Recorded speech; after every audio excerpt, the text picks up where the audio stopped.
we slow down when we don't sleep. We don't think as fast. We don't retrieve information as fast. Our memory is poor. Our focus is poor. Our attention is poor. Welcome to this week's Escape Your Limits podcast. Our guest today has spent his entire life researching the science of sleep.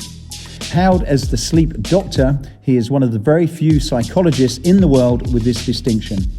In our interview, he debunks a number of myths and shares powerful insights about sleep. How much sleep does your body really need? What are the different types of sleep and why are they all important? And why is sleep important for weight loss and muscular development? We learn the answer to these questions along with some of the latest science on how to improve your sleep quality and optimize your health. So please welcome the sleep doctor, a.k.a. Dr. Michael Breus, to the Escape Your Limits podcast. Okay, Michael, thank you so much for joining us today. I feel guilty because I've been reading a lot about you, and prior to this, it's 4:00 in California, and I had an espresso, and after reading about how long it takes to get out of my system, I'm like, okay, now I realize why I'm not sleeping very well. Yeah, well, so I tell you, it's funny that you mentioned that. I was actually talking with a friend recently, and I was looking at the quarter life of caffeine. So, most people think about the half-life of caffeine being between 6 and 8 hours. When should you stop caffeine? Kind of like what you were talking about. So I just learned that the quarter life for caffeine is 12 hours. So if you drink a cup of coffee at 4:00 in the afternoon, if you were here in California, at 4 a.m., a quarter of it would still be on board. That's crazy, dude. Nuts. Yeah, I got this Aura ring for my wife got it for Christmas. Me too. And ever since then, I've talked about it quite a bit on the podcast, but it's kind of, I'm not sure whether it's a good thing or bad thing, because it kind of freaks me out when I look at my sleep score in the morning. Yeah, so let's talk about it. So first of all, full disclosure, I'm talking with Aura about going onto their scientific advisory board. So I have a lot of insight into Aura and kind of what they can do and what they can't do. I think there was a recent study that showed that Fitbit and Aura were the two that were most close to what we call full nighttime polysomnography, which is like a full-on sleep study. Mm-hmm. But, at the end of the day, my biggest problem with most of the trackers out there is, well, accuracy can be an issue for sure in any tracker. I have to admit to you that. But what do you do with the data, right? Mm-hmm. So I don't know, who cares if you're getting 14 minutes of REM sleep? If that's what every other guy, who's 53 years old is supposed to be getting, then maybe I'm fine. But there just doesn't seem to be a great comparative analysis, like a yardstick by which to measure yourself with any of the sleep trackers out there. And then the other big issue, I think, for every sleep tracker is, what do you do, right? So let's say 14 minutes of REM sleep isn't particularly good, which, by the way, it's not. How do you improve REM sleep? I know the answer to that question, but 99.9% of the people out there, I would argue, probably don't know the answer. And most of these companies aren't really helping people understand, better ways to improve those areas of sleep. So I think that in and of itself is, kind of a big issue as well. So, but I mean, to be fair, I think trackers can be helpful. Although you also pointed out that there is this new thing that's come about now called orthosomnia, where people are so interested in their tracking information that it's preventing them from sleeping and they're getting anxiety about the whole thing. So, it's kind of ridiculous at the end of it. My favorite saying, I tell this people all the time, sleep is a lot like love. The less you look for it, the more it shows up. Trust me on this one, guys.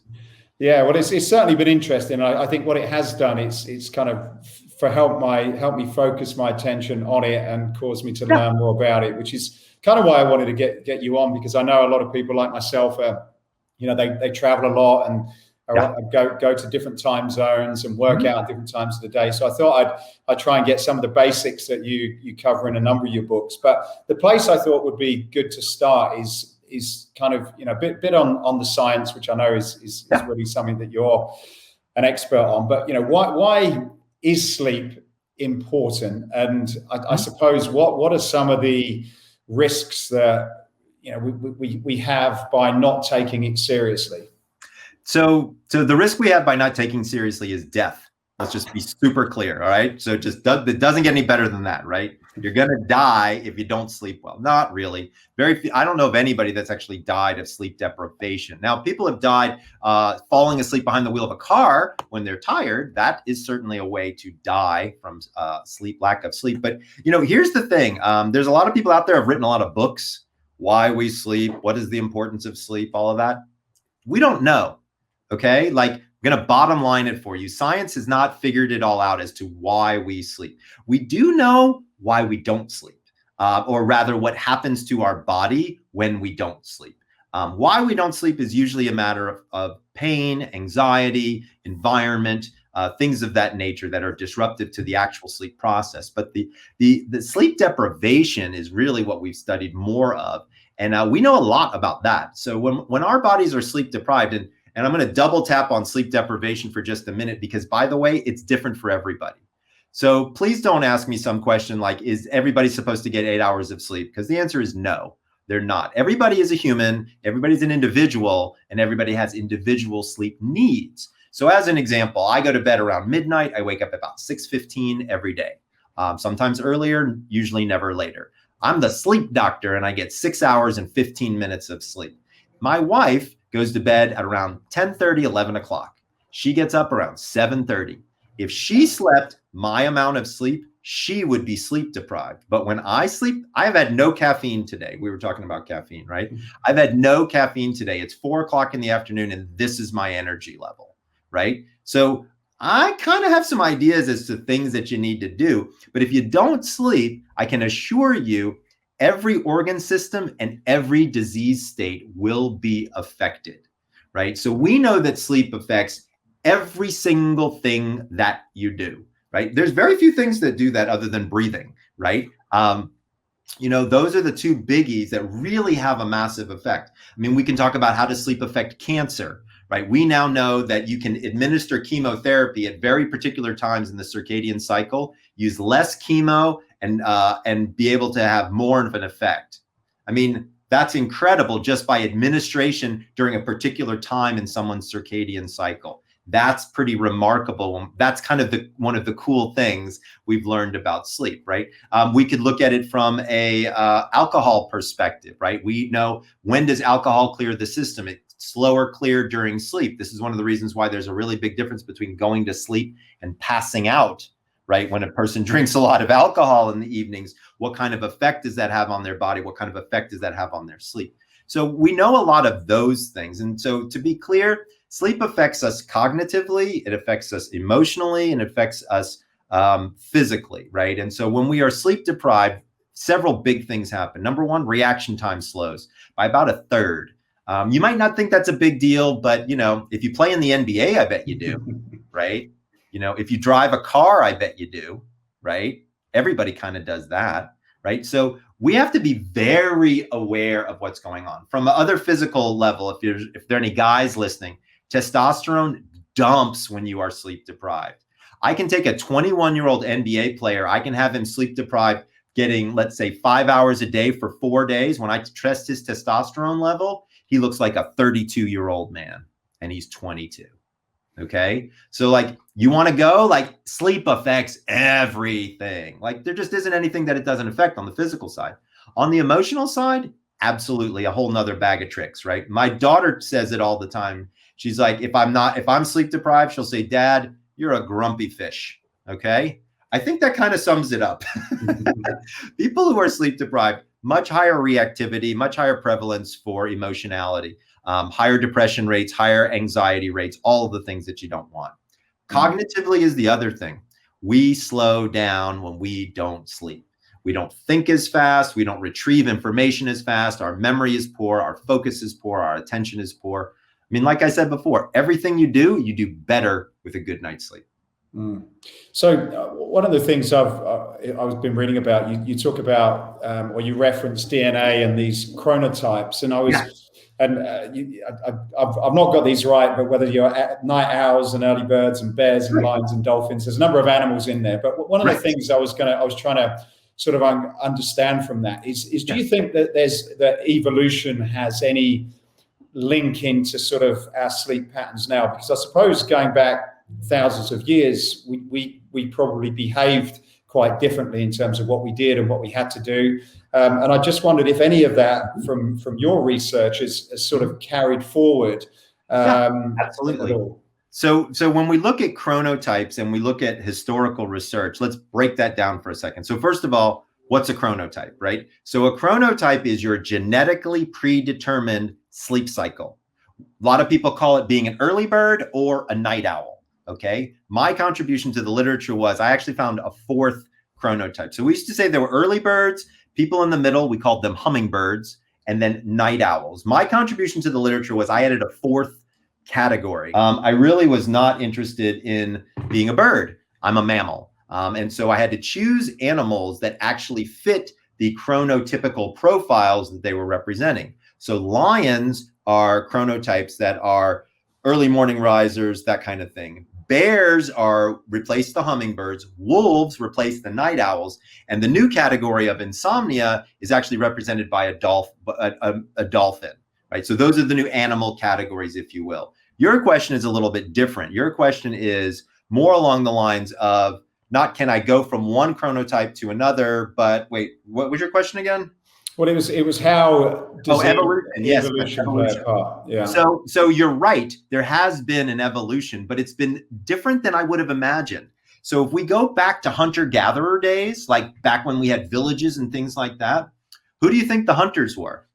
They were the lions. They were the people that naturally woke up early because they'd get up before dawn, sneak up on the prey and kill it and bring it back to the village. Who do you think minded the village and the children and all that? Those were the bears, the people, the hummingbirds in the middle. They got up around 7. They went to bed around 7. They could be standing by. Who do you think the people were that were the sentries or the security force? Those were the night owls. They were naturally awake anyway, right? So from an evolutionary perspective, we've got all of these chronotypes. The fourth one, the one that I discovered, we really didn't have much from an evolutionary perspective, but we do have an idea of when it showed up. There was this guy, his name was Thomas Edison. He invented this thing called the light bulb, which really messed up everybody's sleep. Because now you could work at night, you can do all these different things. And so we feel as though around the Industrial Revolution is when we start to see the idea of insomnia truly evolve. Now, I wanted to take a step back and talk about the evolution of sleep in general, because it's a topic that very few people ever bring up to me, and I'm really glad that you did. I would argue that if we look at sleep in the 1920s and we look at sleep in the 2020s, dramatically different sleep. Sleep has absolutely positively evolved over time. And that's why I think some of the old recommendations, the 8-hour recommendation, the you've got to be in bed before midnight recommendation, which, by the way, there's no scientific evidence for at all, are starting to become less and less valid in many ways, shapes, and forms because of this evolution of sleep. Does that make sense?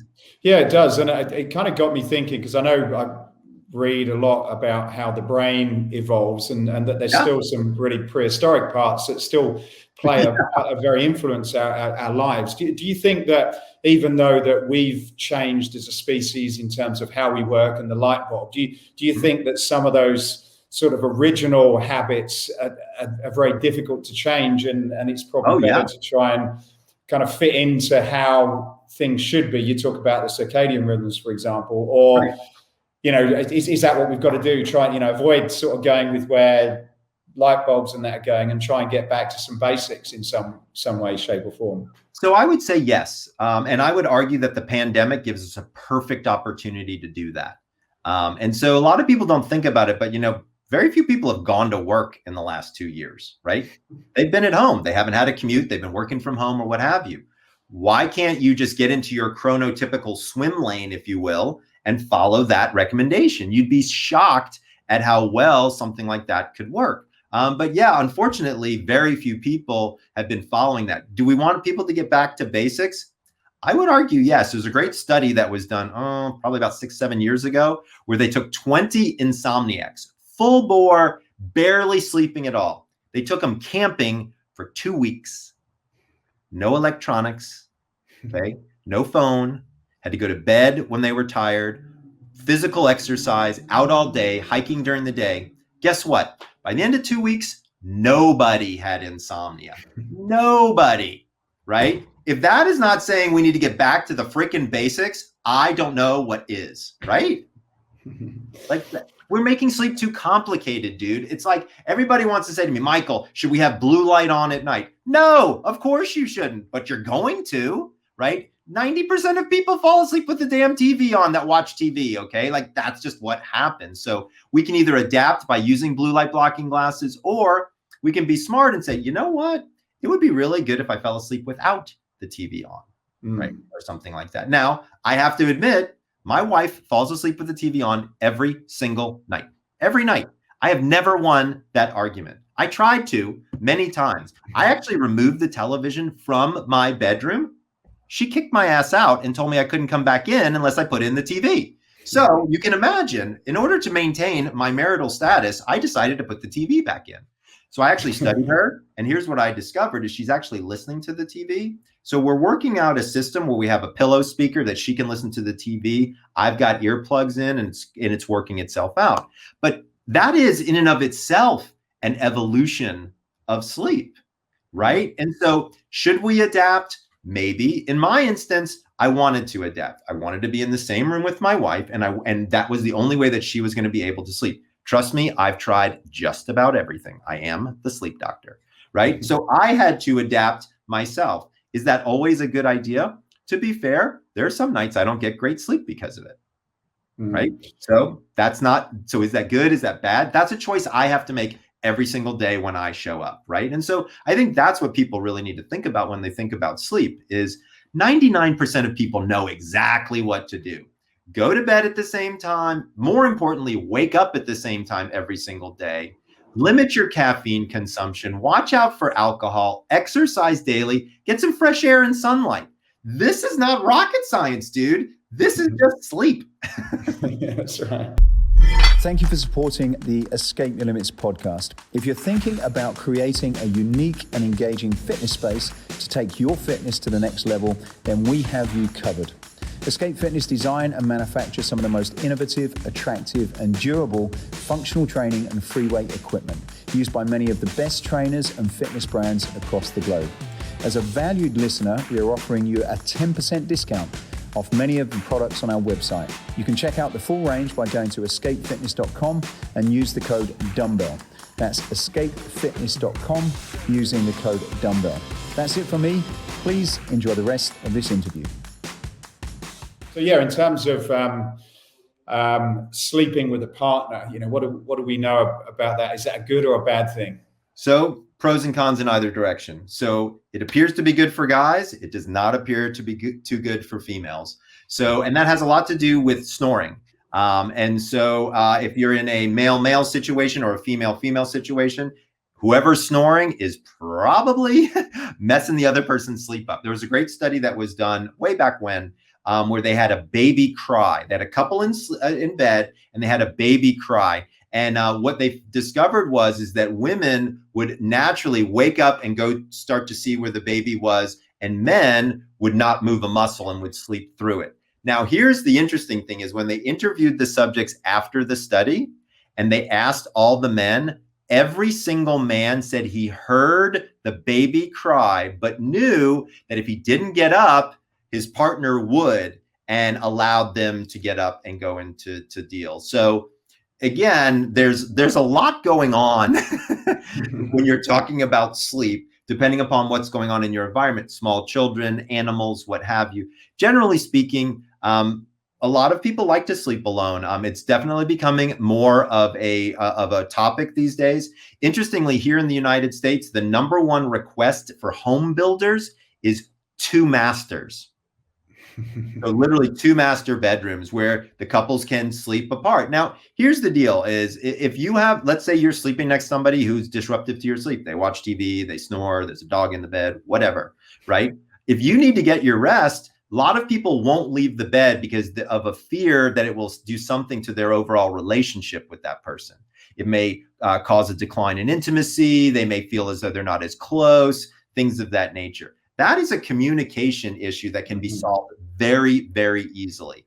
As an example, some of the couples, what I have them do is I have them sleep apart during the week when they have to get really good rest and be on it. And then Friday, Saturday, Sunday night, they sleep together as a couple. That's when they can be intimate. If they want to be intimate during the week, they find a fun area or time in which to do that, which is separate from the bedrooms. And nobody seems to care. Like, you know what I mean? Like, that's kind of how it's about adapting and being able to figure out what is best for you. Also, by the way, it's not always consistent, right? And so, like, as an example, if you have something new, stressful come into your life, you may not be able to fall asleep because of that new stress, whereas historically, that environment might have been perfectly fine for you to fall asleep in next to your bed partner. And who knows, maybe your bed partner is that stressor, right?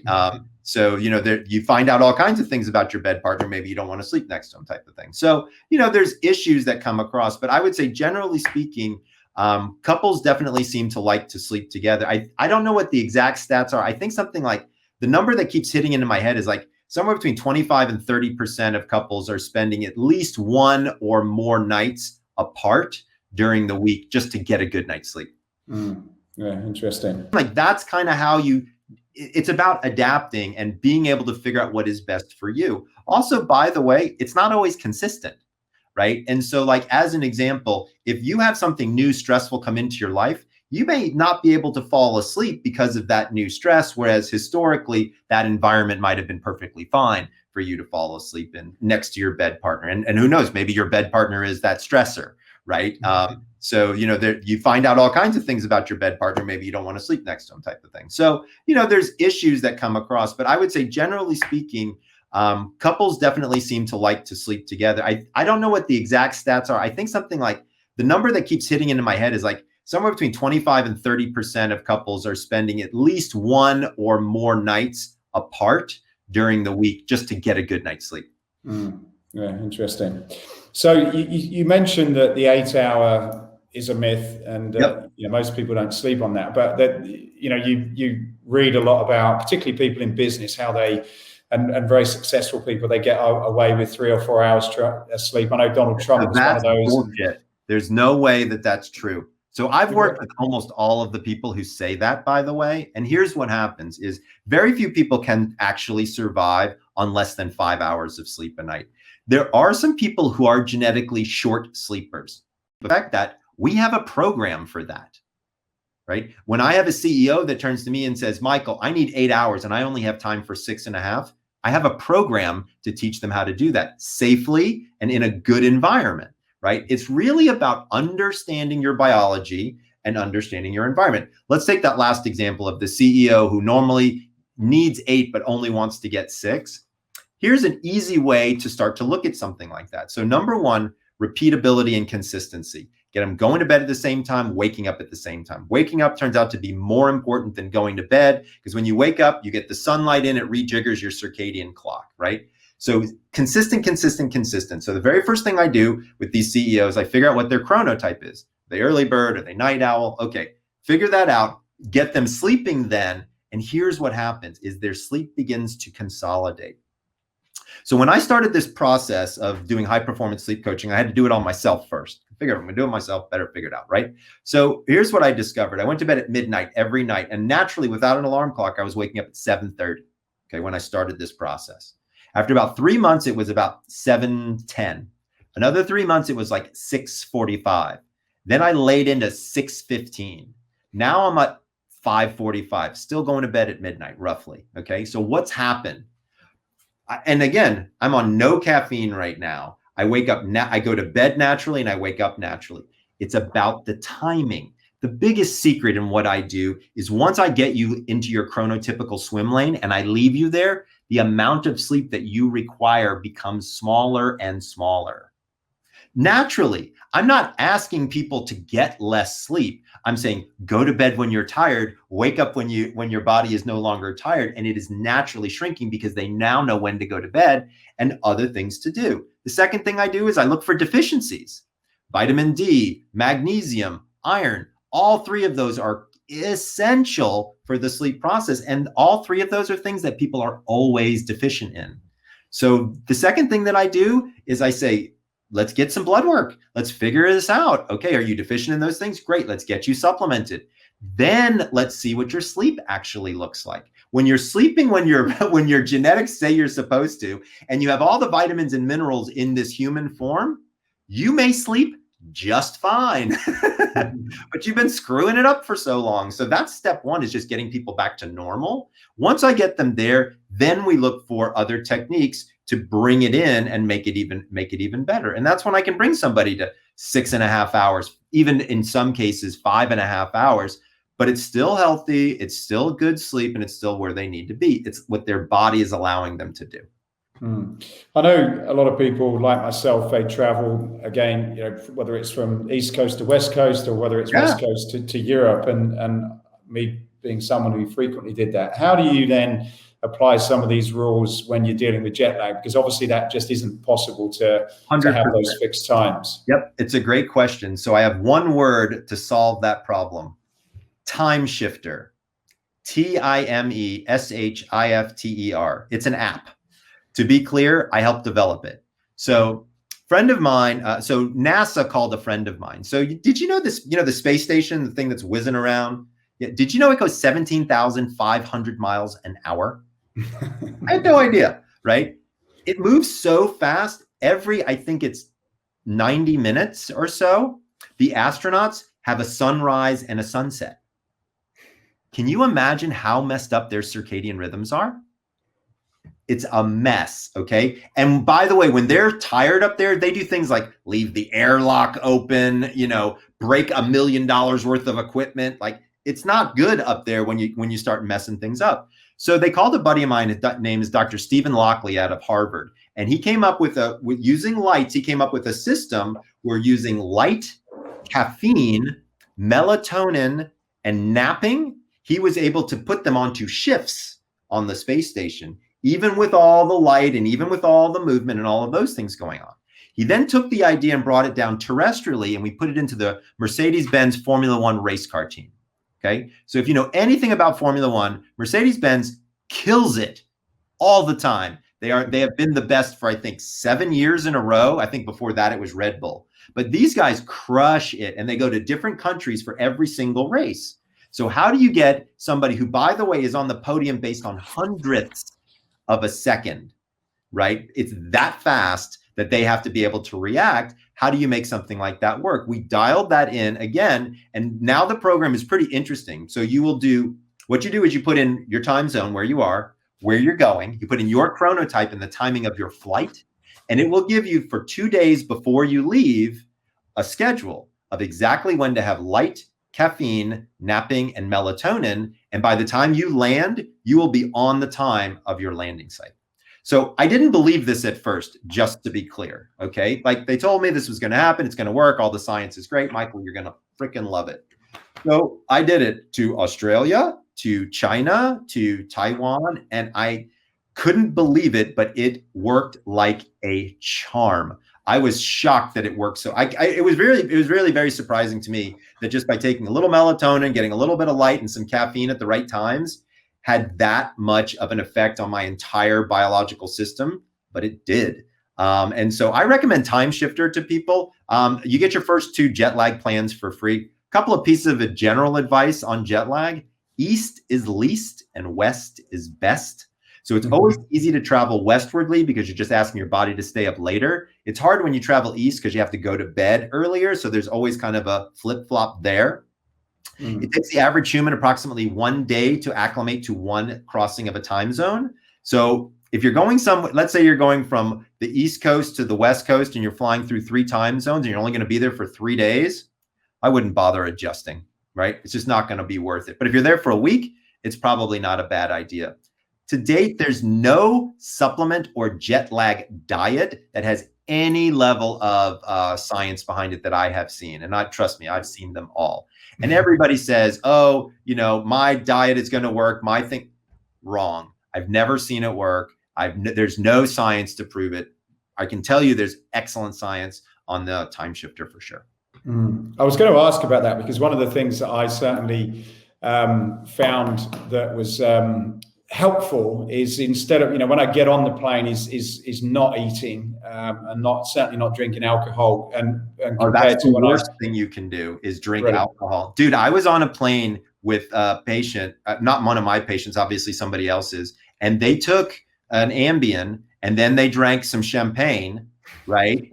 And they were done, right? And guess what? We had engine problems and we had to deboard because we hadn't even left yet. This person had passed out before they had to stick him in a wheelchair because they couldn't wake him up, right? It's like, guys, be smart, right? If you've never taken a sleep aid, don't have the first time you take it on a transcontinental flight, right? Like, that's pretty freaking stupid, right? And please, please, please don't mix alcohol with Ambien or anything else. It's really not a good idea. And you're right. Another big thing I tell people all the time, this is one that people don't know, is soda. Fizzy bubbles actually give you gas, and up in the air, it's worse.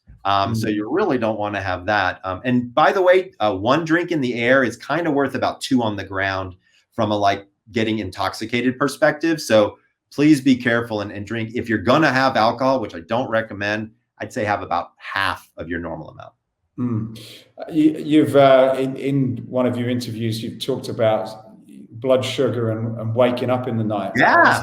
It's one of the things I seem to struggle. It seems to be around, I know you're going to probably tell me it's my coffee and a number of other things, but outside of that, it's about 2 o'clock. So I'll go to bed at, say, 11ish, 10:30, 11. But it's almost like I can almost set my watch by what's your waking time? Up. It's about 2. And it's never just 2 on the nose. You know what it is. What is it, like 206? 203. Everybody's got a number. 202. There it is. See? Everybody's got a number, dude. Everybody's got a number. So why does that happen? What's going on, and how can we help with that? Absolutely. So first of all, between 2 and 3 a.m. seems to be kind of the witching hour, if you will, for people to wake up. And there's actually a biological reason for that. So in order to fall asleep, our core body temperature rises. About 10:30 at night, it hits the peak and it crests and falls. The falling of our core body temperature is a signal to our brain to release melatonin, which is kind of that key that starts the engine for sleep. As we sleep through the night, our temperature continues to fall, but it has to eventually pick back up for us to wake up. Right around between 2 and 3 o'clock in the morning, for most people, that's when that curve starts to go up. So we are naturally in a state where it's very easy for us to wake up. So just from a pure thermoregulation and that kind of standpoint, most people, if you're going to wake up, that's when it's going to be. A couple of things for people to think about. Number one, if you're a guy and you're waking up, if you got to pee, you may want to have your prostate checked. Most people should be able to sleep all the way through the evening without having a bathroom break in the middle of the night. If you cannot, number one, consider restricting fluids about 90 minutes before bed, unless you're diabetic. Also check with your doctor, or try to understand what's going on with your prostate. So for guys out there, please, please, please go ahead and have that checked. Let's say it's not your prostate. Your prostate is fine. Let's say it's blood sugar. How on earth would you know that, and what could you do about it? So here's what's interesting is I always ask people, so I'll ask you, you said 2 o'clock in the morning, 2:02 is your time. What time do you usually finish your last meal? Yeah, this is the other one where you're going to get me. So around about 8:30 to 9, which I know is well, no, that's actually interesting. So you threw me off, because most people who tell me they wake up at 2, they say that they finish their last meal at around 6:30, 7 o'clock. Okay. And so what I was going to say is your body's out of fuel, right? One of the things that we see happen with a lot of people is they have their largest meal of the day as their last meal of the day, which spikes cortisol and insulin, and it's all going crazy, trying to get rid of all of this food. Mm-hmm. And then it runs out. And it's like, holy crap, I just went through all of that sugar. What am I supposed to do now? Usually happening around 2 or 3 in the morning. So cortisol, when insulin dumps, cortisol spikes, and guess what? You wake up and look for food. So we have a lot of people who wake up in the middle of the night because of low blood sugar. To be clear, nobody's ever been able to, I haven't seen any research that's been looking at people's blood sugar levels all night long to see what would happen. This is a hypothesis on my part, to be clear. But I have discovered 2 things that have been quite helpful. Number one is this stuff called guava leaf tea. Not guava fruit and not guava juice, but guava leaf tea. There's 2 studies to show that it actually helps keep blood sugar stable all night long. 30 minutes before bed, a 5-ounce cup. Make sure you pee before you go to bed. You should be in good shape. There's another one, which has been interesting, and I have no data at all to support it, but it works, is raw honey. So not the kind from the bear, the processed kind that you get it. You want to go to the farmer's market, preferably a local farmer's market. And you want to get the honey with the honeycomb in it because you want all the particulates, all the pollen and stuff like that. Because as you ingest it, you'll become immune to those from an allergy perspective, which will be helpful as well. But 1 teaspoon of honey, about 30 minutes before bed, because it's not processed, it appears to make the body take a long time to process through it. And it seems to keep people going well. I have some patients who take the guava leaf tea and the honey and they put them together. To be clear, if you're diabetic or you're keto or paleo, if you take honey, it's a bad idea. So don't do that. Stick with the guava leaf tea. The other thing that I talk about with people is, okay, I didn't do the tea, I didn't do the honey, I don't have to pee, but I'm up. What do I do? Right? Because that's kind of the big question that everybody has, right? So I'm going to give everybody 2 or 3 strategies of what to do. So the first thing is, don't look at the clock. Okay. Now I know nobody is going to follow this recommendation. Okay. Nobody, because I don't even follow the recommendation. When I wake up in the middle of the night, the first thing I do is look at the clock. Then you instantly do the mental math, and then you're really screwed, right? Because you say, oh shit, it's 3:30 in the morning. I've got to be up at 6. I've only got 2.5 hours. Sleep. And you try to force yourself to sleep, right? So look, as I said, I think I said it earlier, sleep is a lot like love. The less you look for it, the more it shows up, right? So when you're out there trying to find that perfect human for you, you never find them. The second you stop looking so hard, they just wander into your life. That's how sleep works. You got to relax. You got to calm down about it. You just got to let it happen. So when you're in the middle of the night, a couple of things to remember. Number one, if you lie there awake, but calm and quiet for 1 hour, that's worth, from a rejuvenation standpoint, maybe 15 or 20 minutes worth of sleep. So you're not doing yourself any harm by lying down. That's fact number one. When you look at the clock, instead of saying, oh shit, say, this is awesome. Why? Because you can say, look, if I can't go back to sleep now, I'm going to live. It's not going to be great, but I've done this before. I'm going to be fine. If I relax, Dr. Breus told me that lying here for an hour is worth about 20 minutes of sleep. So maybe I can get a little extra rest going. And what happens is you lower your anxiety and you lower your heart rate. The one statistic that everybody needs to know is to enter into a state of unconsciousness, you need a heart rate of roughly 60 or below. When you're pissed off looking at the clock, you ain't got a heart rate of 60 or below.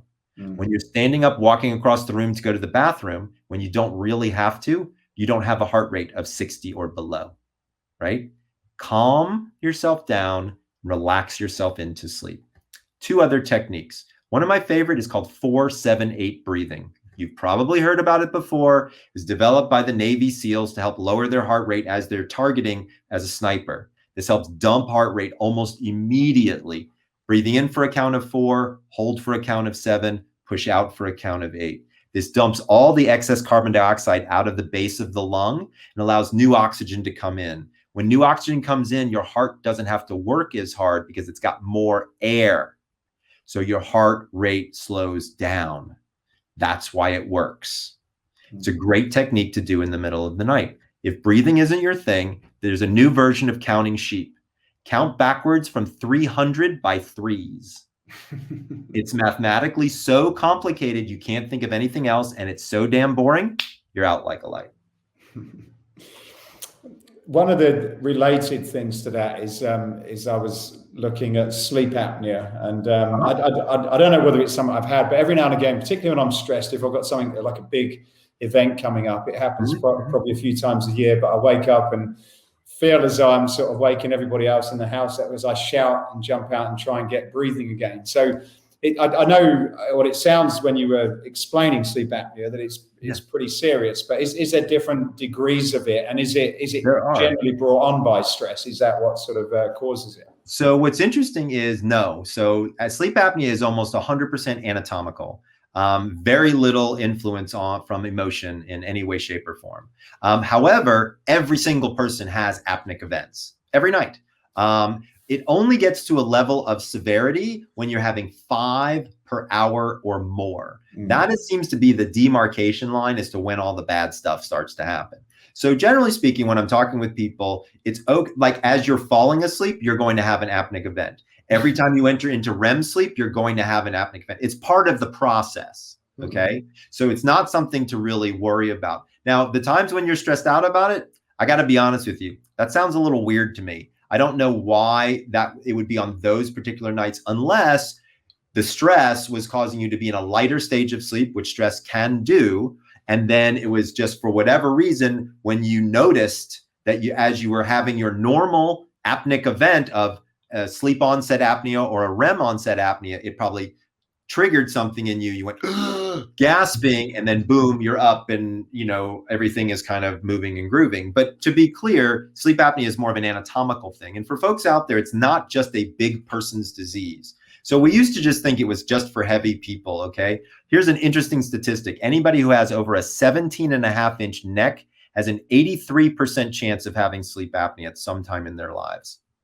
83%. It's the largest physical marker in all of medicine. It's ridiculous, okay? But you don't have to be heavy to have it. But if you had big tonsils and you were thin as a rail, you could totally have sleep apnea. So it's about the crowding of the anatomical structures in the back of the throat. So when you're breathing in, the anatomy sucks back and cuts off your air. Generally speaking, we like our patients to breathe. So you can only last for 30, 60, 90 seconds. And then you wake up and you're like, holy crap, what just happened? And so unfortunately, that happens to people hundreds of times in a night. And the biggest issue, believe it or not, isn't the actual stopping of the breathing. It's what it does to your heart.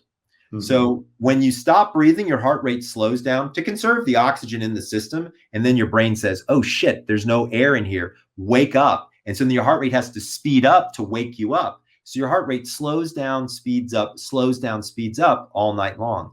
In extreme cases, this turns into something called bradytachycardia, which is very, very dangerous and not something that you ever want to have. The other thing that it does is it makes your heart irregular in terms of the musculature, because it's beating at a very strange interval, because it's starting and stopping and starting and stopping.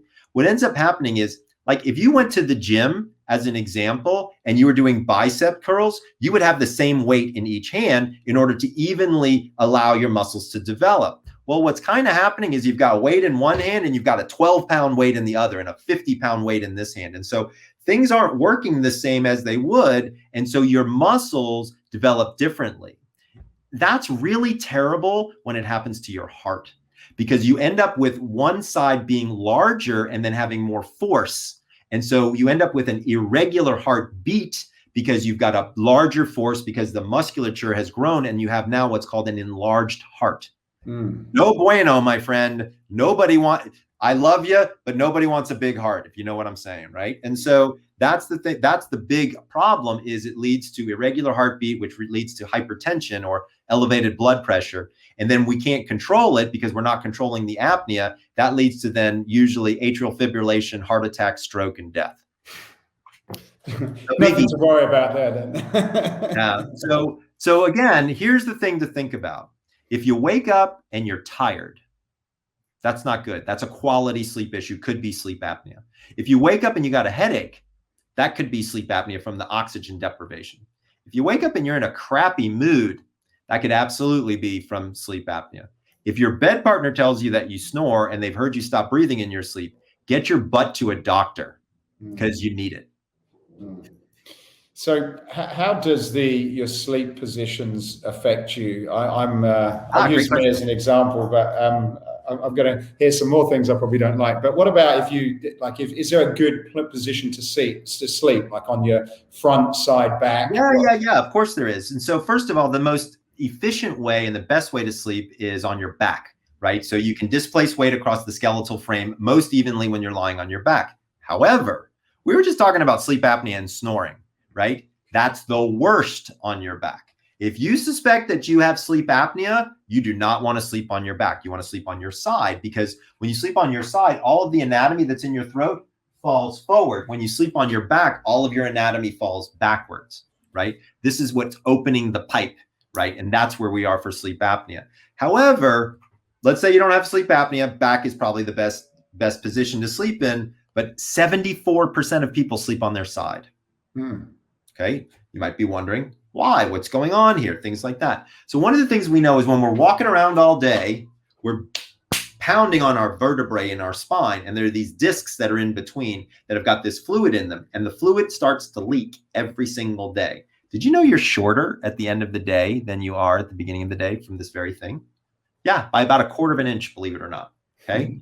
And so when we're sleeping, if we're on our side and we bow our back a little bit, it opens up the spine and allows these discs to rehydrate. And so we think this is one of the reasons why people have a tendency to sleep on their sides. Now, there's a big problem with sleeping on your side that nobody really likes to talk about, right?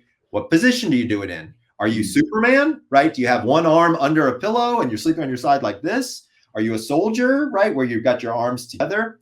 Either way, what you're doing is pushing pressure on one particular side of the body, and that's causing what we call capillary crush. That's where you can get a little tingly feelings, things like that. If you're like me and you sleep with an arm raised, you're actually extending all of the musculature here, and you're shrinking all of the musculature here. And so the reason people wake up with back pain is because they've got arms stretched this way, that way, or they've torqued themselves out by twisting in the middle of the night, where one half of their body is, let's say, laying flat and the other half is twisted to the side. So I would argue that people hurt their backs in their sleep more so than when they're awake in many instances, because they lie in these positions for extended periods of time, 2 hours, 3 hours, 4 hours, and the musculature has to adapt, right? So I can tell you, this is the arm that I sleep on. I can tell you that I've got lower back pain on my right-hand side because I'm constantly stretching this out and I'm pushing on the other side. So I'm becoming, I think it's called lordotic,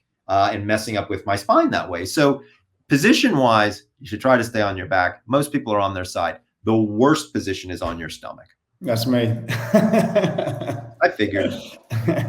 Well, I'm kind of like one arm up and one arm down, and yeah. Don't try to make it better than it is, dude. You're in the wrong position. Now, so what about Michael? This one though, like you're the sleep doctor, and even you say that you're not in an ideal position. No, so how do you break something that you've been doing for most of your life? Great question. So if we wanted to turn you from a stomach sleeper to a back sleeper, here's my theory. There's a couple of ways that we could do it.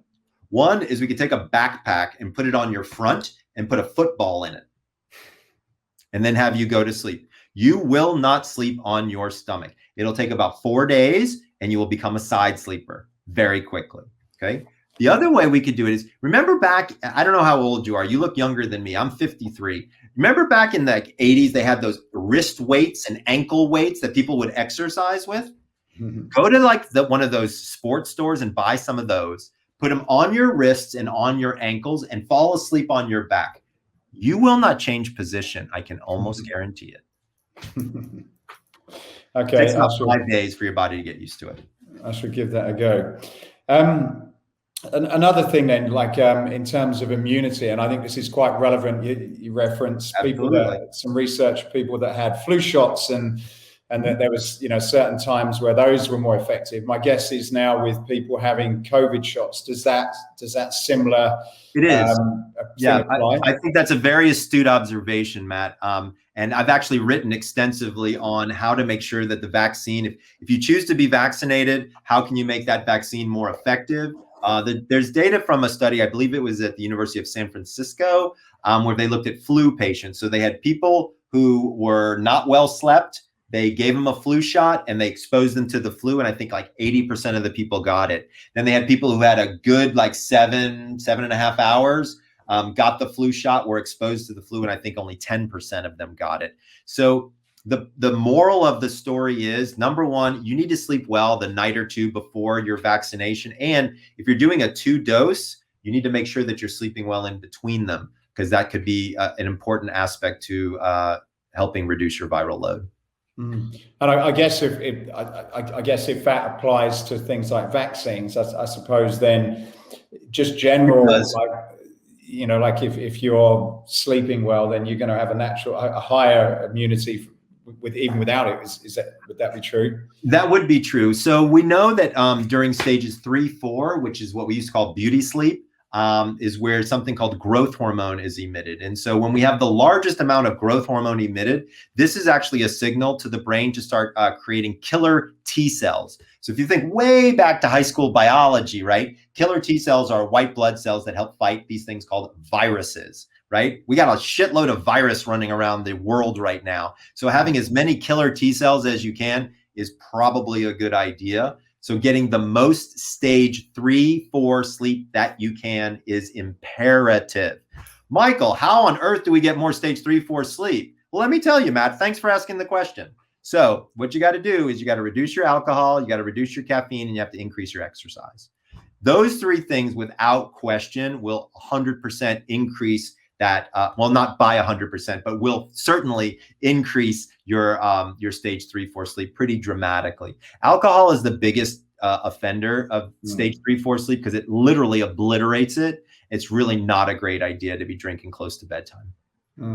And I've noticed that since I've had Aura, you kind of think that you have a drink and you like you've said, is you kind of knock yourself out for a while and you seem as though you sleep longer. But when I look at the different stages of sleep, it's like, actually, that was a terrible night's sleep, even though I woke up tired and I've slept a lot longer than in the week. So well, I was just going to say, Matthew, what you're bringing up is an important point, was most people only think about sleep as a quantity perspective. What you're noticing now, and I'm grateful that you are, is that sleep is a quality measure, right? It doesn't matter how long you sleep. It matters what happens while you sleep.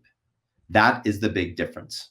And when you're looking at your Aura, then is it because I get a lot of light sleep, which my guess is that isn't the best type, but are you really looking to get a certain amount of your REM and Great question. So generally speaking, for most average adults, you're looking at 50% light sleep, 20% deep sleep, 25% REM, maybe 5% awake is kind of where we start to see things kind of fall out there.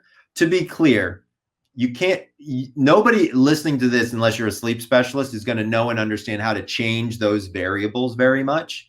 That is one of the big problems of trackers that we were talking about earlier. But at the end of the day, what I would tell you is that, when you look at your Aura Ring, your Fitbit, whatever it happens to be, look at the data from a relative standpoint, not from an absolute standpoint. So it doesn't matter if it says 13 minutes, because if it says 13 minutes every single day, who gives a damn?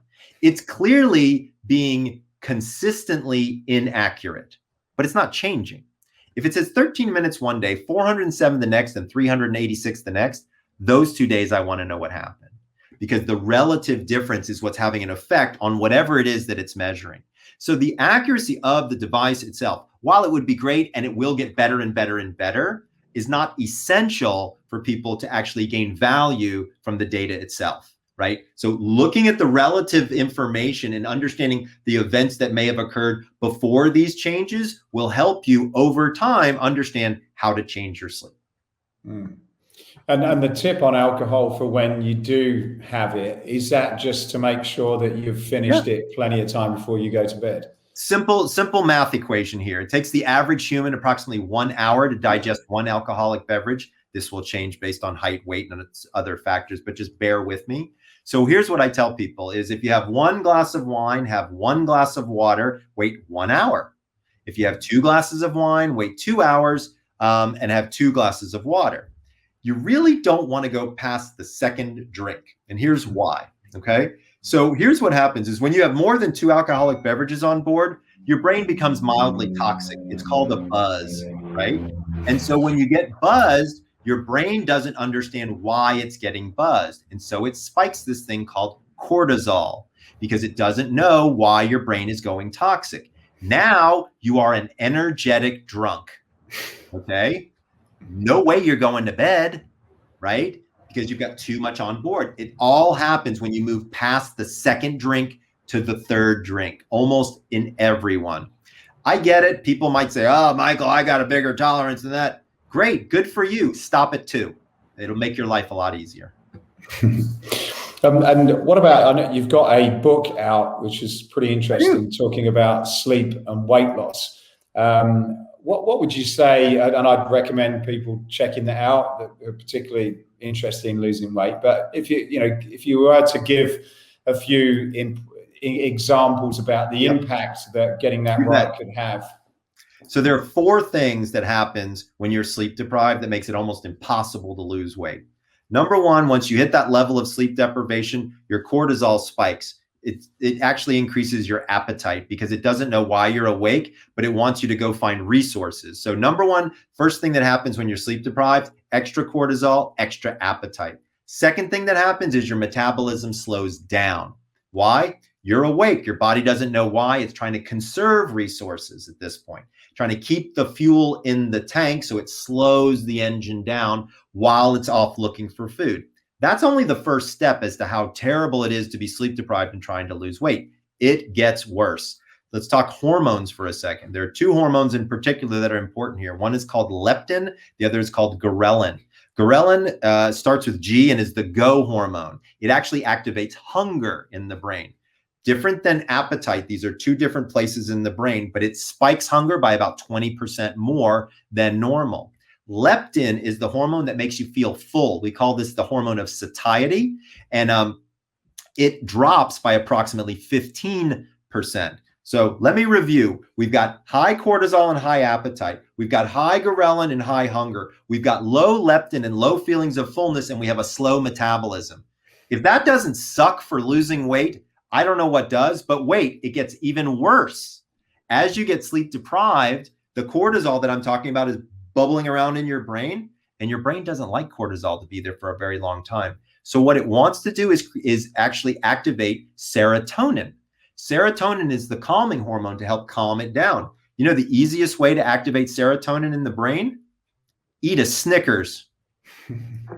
100%. Eat a muffin. High fat, high caloric foods spike cortisol. So we crave high fat, high caloric foods as we get more and more sleep deprived because our brain is trying to reduce the cortisol and activate the serotonin. If you just went to bed, guess what? None of this would happen. So anybody who's on a diet, honestly, every single diet out there should say results will vary based on your sleep schedule. I swear to you. Yeah, it's an interesting one, a very important one, simple one. You wouldn't want to pay someone a lot of money to tell you, okay, you want to lose weight, just get some more sleep. But it's Right. profound impacts of getting that right. What about, so if you do want to have some sort of supplementation, I know you talk about melatonin. I was curious about that myself. Is it safe to have as a supplement, or even CBD, which you hear a lot of people talking about now? So is there any sort of safe supplementation that can kind of assist with sleep, but without having any major negative side effects? Sure. So number 1, you got to make sure your magnesium, your vitamin D, your iron are all up to par, right? So you have to go get that figured out. So there's blood work that can be done with that. The next thing I tell people to do is get your melatonin tested. Now, to be fair, you don't just walk into someplace and get your melatonin tested. You have to take a sample 4 times in a 24-hour period at different times of day. Because remember, melatonin goes up and melatonin goes down. First, figure out what you're missing and then fix that. Okay, let's say that you've done that part. What would be the next steps in terms of what are you interested in? Melatonin, to be clear, is a sleep regulator, not a sleep initiator. Melatonin is not Ambien. Melatonin tells your brain it's bedtime. It does not make you feel sleepy. Those are 2 separate processes in the brain. Melatonin is great for jet lag, right? We were talking about jet lag early, and you heard me mention that I would take melatonin during that period of time. That would be a place to start, right? If you're looking for overall supplementation, there's a lot of supplements on the market. Many of them are what I call the kitchen sink, right? So they throw everything they can think of into the kitchen sink. They don't test it. They don't have any real forethought on how to do it. Full disclosure, I developed my own line of supplements called Sleep Doctor PM.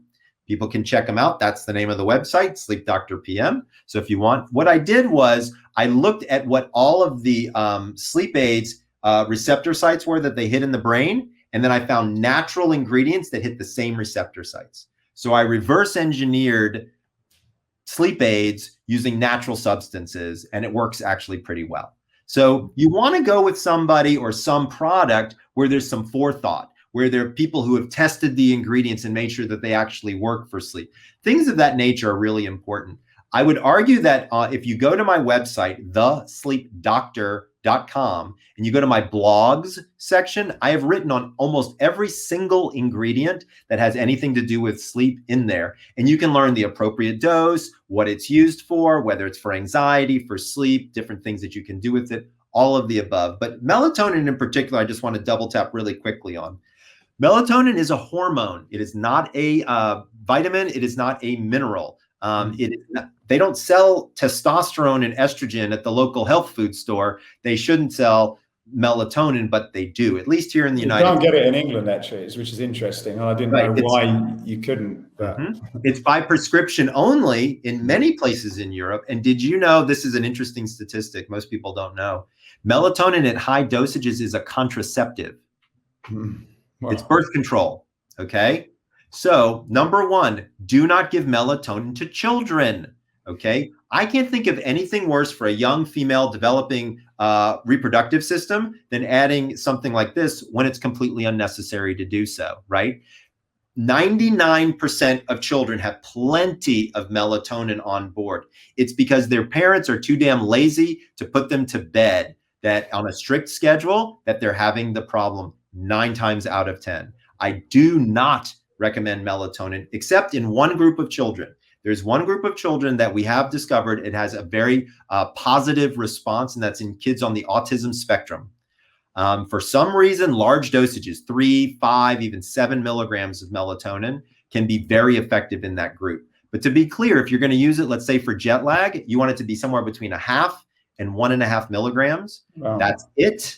90% of melatonin is sold in an overdosage format. This is why people say, I take melatonin and it gives me crazy dreams. You want to know why? Because you're freaking overdosing on melatonin, because you haven't bothered to look up what the right dose is. To be clear, don't go by the dose in the drugstore. Do you think those people have any idea what the right thing is to do? They don't.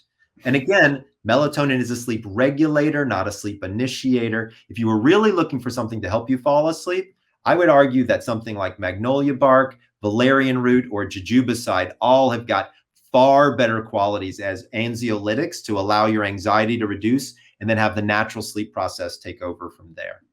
So when I'm looking at supplementation, I got to make sure the body is right first, then really try to attack the symptoms.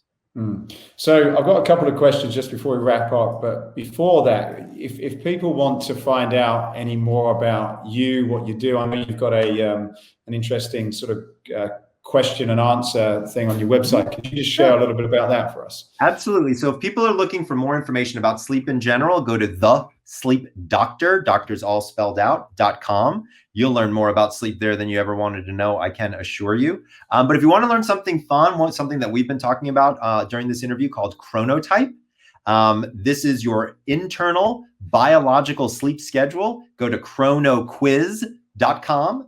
And what you will do, it takes about 3 minutes. There's 30 questions, and you will learn immediately what time to go to bed, what time to wake up, when to drink your coffee, when to have alcohol and have it not affect your sleep.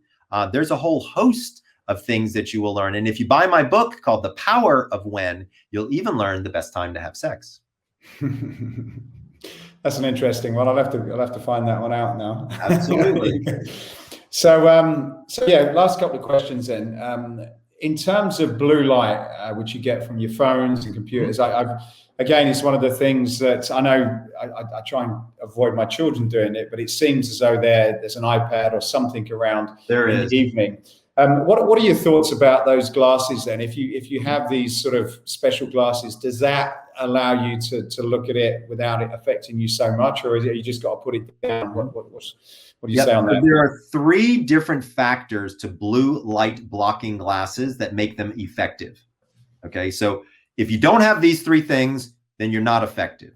Number 1, you have to have a coating on the lens that blocks light between 440 and 480 nanometers. That is the area for blue light. That's number 1. You must have a coating that blocks that. Number 2, they must be amber in color. Do not buy the clear ones. Do not buy the yellow ones. They must be amber in color, almost orange. Why? Because brightness is a major factor. Most people don't know that, but having clear lenses does not do anything for the brightness. The third factor is angle. The angle in which the light hits your eye has a pretty big effect. You don't want to have glasses like what I'm wearing here, which are very small, thin, rectangular lenses. You would want to have them large, covering as much of the eye orbit as possible so that you do not get light in from other areas which could be affecting it. To be clear, you don't have to wear goggles or anything like that, but I've got some here, actually, I noticed here. So here's my blue light blocking glasses. And so what you'll see is they cover a large part of my eye. They are amber in color. They have the coating and they work. These in particular are readers. So I actually, you can create prescription lenses if you want. You can get them magnification. It just kind of depends. The ones that I use, which I created myself, are you can find them at sleepdoctorglasses.com. I didn't like the ones that were out in the the world, and so I made my own. So, final question, Michael. Escape Your Limits is about escaping what you've believed is impossible and gone on to make it possible. What would be a memorable example of escaping your own personal limits? That's an interesting question. Does it need to be sleep related? It could be whatever you want. So here's what I'll tell you what I did to escape my limits. Is I started a meditation and breathwork practice about a year ago. And before that, I never believed in any of that. And I can tell you that it has made a massively significant impact on my life, on my mood, on my health, and on my sleep. And is that something that we can find more about as well? I mean, I'm interested in breath and sleep. We had a couple of interviews about breathing. I'm certainly learning about that as well. Yeah. So James Nestor has a really good book called Breath. He's a dear friend. He's done some great work looking at that. I work with a group of every single morning. I have a men's group that I joined. And that's really the thing that I think changed my life the most was I joined a men's group. And the men's group is a heart-centered group where we discuss how to grow, how to become healthier, how to deal with mental health issues, problems, things like that. But we also have a lot of fun. We go rock climbing and motorcycle riding and all that other kind of fun stuff. So it's like testosterone and heart-centeredness all at the same time. And that's been the biggest thing that's affected me, I would have to say, for sure. Fantastic. Well, Michael, thank you so much for your time. I've got some work to do now on my sleep, and I'll certainly let you know when it improves. So thank you very much for your time today. Absolutely. It was my pleasure, Matt. And thanks for having me on the show. And for folks, again, if you want to find out more information, thesleepdoctor.com or chronoquiz.com. Michael Breus, wishing all of you sweet dreams. Thank you. Hey, I hope you enjoyed this podcast. If you did, then please go over to iTunes and subscribe to the Escape Your Limits podcast. Leave a review, leave a comment. It really would help us a lot to continue to keep these going.